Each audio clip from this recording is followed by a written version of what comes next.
Master minds commerce చదవాలనుకునే 10th inter విద్యార్థుల తొలి ఎంపిక.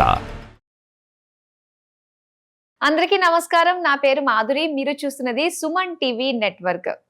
ఆలయాల దర్శనం అంటే నిజంగా ఒక మానసికమైన ఉల్లాసం, శారీరకమైన ఉల్లాసం, దాంతో పాటుగా మన సోల్, ఆత్మకి కూడా పరమానందం కలుగుతూ ఉంటుంది.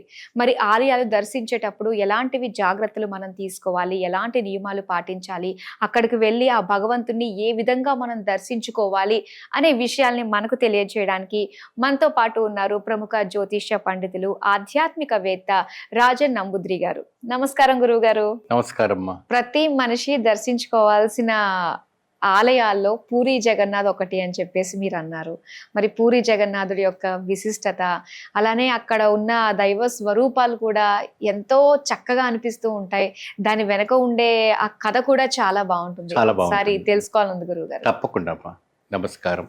శ్రీ మహాగణపతి దేవతభ్య నమః. చూసేవంటి భిక్షుబంధుకి నమస్కారం. అందరికీ మంచి జరగాలి. పూరి జగన్నాథ్ అనేటప్పటికే మనకి 2 కళ్ళు, 2 నేత్రాలు సరిపోవు.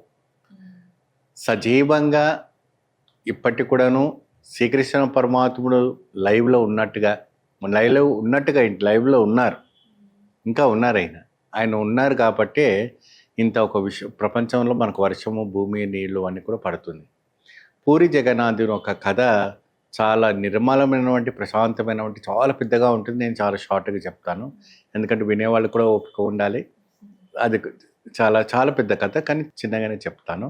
ఒకానొక సందర్భంలో ఒక పూజారి అనుష్ఠానం రోజు కూడాను నది దగ్గర చేసేవాడు. ద్వాపర యుగంలో మహాభారతం అంతా కూడా ముగించుకున్న తర్వాత బోయవాడు బాణంతో కొట్టిన తర్వాత శ్రీకృష్ణుని ఒక బొటనేది తలిగి ప్రాణం పోతుంది అంటారు. అంతటి మహానుభావుడికి చిన్న బొటనేలు లెక్కమ్మ. కాకపోతే ఏంటంటే అది ఒక కథ, అంతవరకు ముగించుకోవాలనుకున్నాడు, ముగించుకుంటాడు. ఆయన కాపాడుకోవాలంటే ఆయన ఎంతసేపు తల్లి. ఇదంతా కూడా జగన్నాడు వంటి నాటకం. ఆ ఒక శ్రీకృష్ణ పరమాత్ముడు ఆ భూయవాడు తాకినది కాబట్టి అప్పుడు నిర్మలం అయిపోయిన తర్వాత పంచపాండవులకి ఈ విషయం జరుగుతుంది. తెలిసిన తర్వాత వాళ్ళందరూ వచ్చేసి శ్రీకృష్ణ పరమాత్మునికి ఏ విధానమైనటువంటి అంతిమ సంస్కారం చేయాలంటే దహన సంస్కారం చేయాలని చెప్తారు. అయితే దహన సంస్కారం చేసినప్పుడు ఎప్పుడైతే కూడా దహనం చేసిన తర్వాత అన్ని అవయాలన్నీ కూడాను కాలిపోయిన తర్వాత ఆ వారి ఒక గుండె మాత్రం కాలదు. హార్ట్ ఉంటుంది కదమ్మా, హార్ట్ మాత్రం ఇంకా అది లప్టప్గా కొట్టుకుంటుంది. చనిపోతున్న అంటే శరీరం చనిపోయింది, కానీ ఆ ఒక గుండె మాత్రం ఉండిపోయింది. అయితే ఇది ఇలా కాదని చెప్పేసి వాళ్ళు ఏం చేస్తారంటే ఇది నీటిలో సముద్రం ఒడ్డులో వదిలేస్తామని చెప్పేసి ఒక పట్టుబట్టలో కట్టేసి సముద్రంలో అవయాలన్నీ కూడా కలుపుతారు కదా, కలిపేస్తారు. అయితే అనుష్ఠానం చేసుకున్న ఒక పూజారి ఒక ఒడ్డుకు కొట్టుకు వస్తూ ఉంటుంది.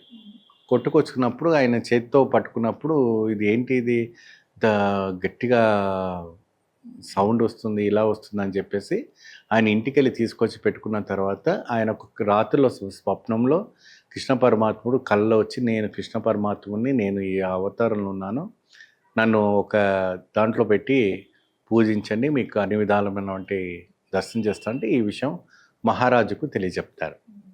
ఆ మహారాజు పూజారిని ఇంటికి తీసుకొచ్చేసి ఆ ఒక పదార్థం ఏదైతే ఉందో బ్రహ్మ పదార్థము అంటారు. ఆ బ్రహ్మ పదార్థాన్ని అది కళ్ళకు కట్టేసి తీసుకొచ్చి ఈ యొక్క విగ్రహం తయారు చేయండి, తొందరగా నేను చూడాలని చెప్పేసి సుభద్రను, బలరాముని, శ్రీకృష్ణుని రెడీ చేస్తాను అని చెప్పేసి చెప్తారు. కానీ ఎవరు కూడాను ఆ ఒక విగ్రహాన్ని తయారు చేయడానికి ముందుకు రారు.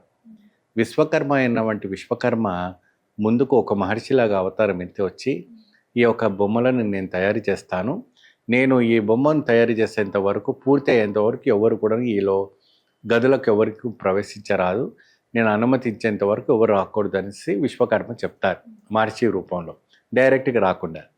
అప్పుడు మనకు వుడ్ వర్క్ చేస్తుంటే చప్పుడు రావాలి, అంతే కదమ్మా.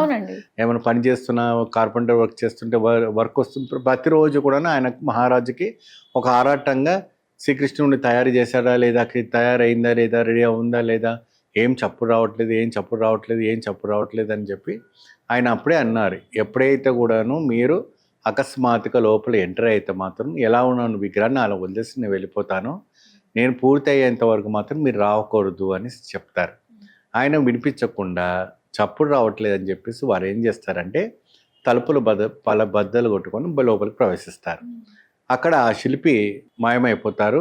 అక్కడ ఉన్న విగ్రహం నిర్మాణంగా నిలిపిస్తుంది. అంటే అక్కడ చేతులు పరిపూర్ణంగా ఉండవు, ఇలా నిలబడే ఉంటుంది, ఇలాగే ఉంటుంది. కళ్ళు పెద్ద పెద్దగా ఉంటాయి, ఒక రకమైన ఇదిగా ఉంటుంది.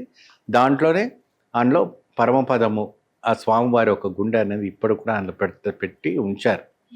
ఆ ఒక పరమపదంని ఎప్పుడు కూడా 12 ఏళ్ళకు ఒకసారో 6 ఏళ్ళకు ఒకసారో ఒక విగ్రహం నుంచి ఇంకో విగ్రహానికి మార్చేటప్పుడు చాలా తదంగాలు ఉంటాయి, చాలా నియమాల నిష్టాలతోని పూరి జగన్నాథ్ని చేస్తుంటారు.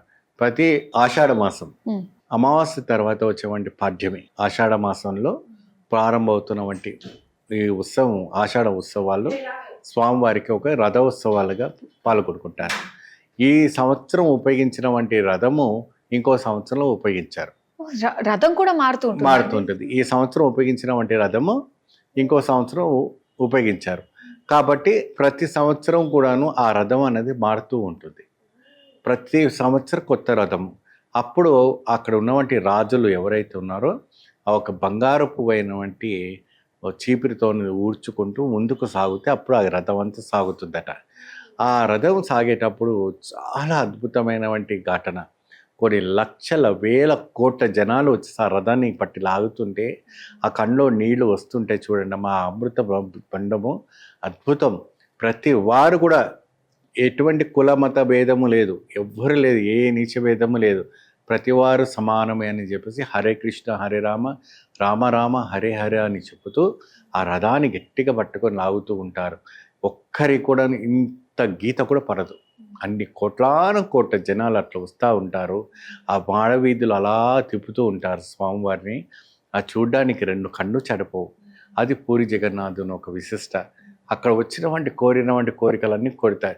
ఇంకోటి ఏంటంటే అక్కడ మక్కన కుండ అని ఒకటి ఉంటుంది. అంటే కుండలో పెట్టి వండుతారట మక్కన కుండలో. అయితే ఏదో 6-7 అడుగులు ఎత్తు పెడతారు. అన్నింటికన్నా 7వదో 8వదో ఫస్ట్ ఉడుకుతుందట. తర్వాత కిందిది అలాగ వరుసగా ఉడుకుంటూ వస్తుందంట. అదేమి మహిమను, అది స్వామివారి చిత్తర మహిమ, చాలా మహిమనండి. ఇది ఎక్కడ కూడా జరగని మహిమ, ఇది చూడవలసిన ఏంటి. ఇంకోటి అక్కడ స్వామివారి గజస్తంభము గోపురం పైన ఎప్పుడైతే కూడా ఫ్లాగ్ ప్రతిరోజు కూడా మారుస్తారు. మనకు గాలి తూర్పుకు వచ్చింది అనుకోండి, ఆ పరమట వైపుకే మారుతుందట. అక్కడ ఫ్లాగ్ పరమట వైపుకే గాలి కొడుతుందట, తూర్పు వైపుకు వెళ్ళదు. ఎందుకు తూర్పు వైపు గాలి కొడుతుంటే తూర్పు వైపుకే వెళ్ళాలి కదా, అది పరమట వైపు రివర్స్ వెళ్తుంది. తర్వాత స్వామివారి ఒక ఆలయంలో అందులో ప్రవేశించిన తర్వాత సముద్రపు అలలు అంత సౌండ్ రాదట, అస్సలు రాదు. మీరు ఆ గర్భము దాటి బయటకు తర్వాత అలల్లో మాత్రం భయంకరంగా వస్తుంటాయి, భయంకరమైనటువంటి సౌండ్స్ రావటం అనేది జరుగుతాయి.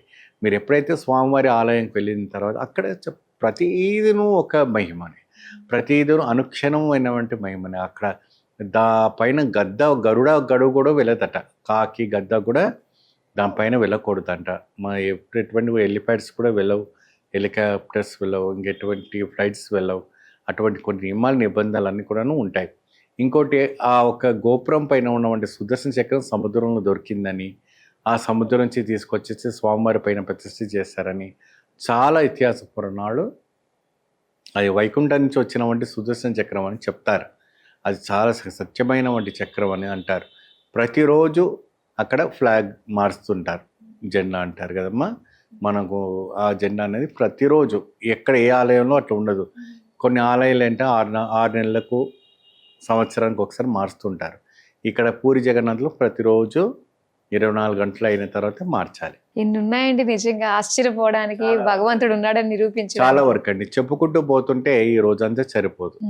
నిజంగా వింటుంటేనే అసలు అబ్బా ఎంత బాగుంది. అసలు రథయాత్ర అంటేనే పూరి జగన్నాథుడి రథయాత్రే గుర్తొస్తుంది మనకి. ఎందుకంటే ఏ ఆలయానికి వెళ్ళినా మనం గర్భాలయానికి వెళ్ళి దర్శనం చేసుకోవాలి, కానీ గర్భాలయం నుండే బయలుదేరుతుంటారు. ఇక్కడ గర్భాలయం నుండే స్వామివారు జనాలను చూడడానికి రథయాత్ర వస్తారు, అదే పూరి జగన్నాథ్ యాత్ర.